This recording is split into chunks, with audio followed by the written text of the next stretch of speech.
May eye bags ako ngayong umagang ito kasi napuyat ako kagabi eh. So, ano bang gagawin ko kapag may eye bags tsaka yung maitim dito sa buong mata. So, yun yung tinatawag na dark circles o yung pangingitim dun sa may mata. Ano ba dahilan nito? E di syempre, dulot ito ng pagpupuyat. Yun nga, kinulang ng tulog nung nakaraang gabi, lalo na kung sunod-sunod na gabi. Nakaka-apekto din yung pag-inom ng alak tsaka paninigarilyo.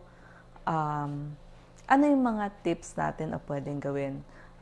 Pag napansin nyo, umiitim na at lumalalim na o mas namamagana yung inyong eye bags, pilitin natin makatulog 7 o 8 oras kada gabi.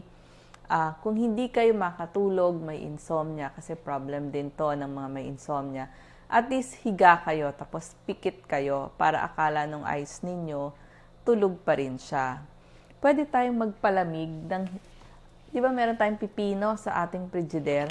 Hiwain natin ng pabilog.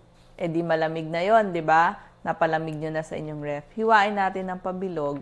Totoo po yun, pwede natin ilagay dun sa ating mata. Ipatong sa ibabaw, mga 15 minutes lang naman, hindi kailangang 1 oras. Tapos kapag umiinit na yung pipino, pwede kayo maghiwa ulit at ilagay dun sa inyong mga mata. Ngayon, kung wala kayong pipino, tapos meron naman kayong tsaa dun sa inyong bahay, pwede rin kayong gumamit ng tea bags. So, palamigin nyo ito, medyo basain nyo, palamigin nyo, tapos ito yung ilalagay dun sa inyong mata. Tatanggalin nyo syempre yung papel, yung mismong tea bags ang nandun. Tapos, pwede rin siya, palamigin nyo, yun yung ilagay niyo sa ibabaw ng inyong mata. Ngayon, kung wala kayo pareho nun, sigurado may ice naman dyan sa inyong ref. Ilagay nyo lang doon sa bolsa de yelo. Tapos, kung sobrang lamig, medyo balutin nyo muna ng bimpo o tuwalya. Ilagay ninyo doon sa inyong mata.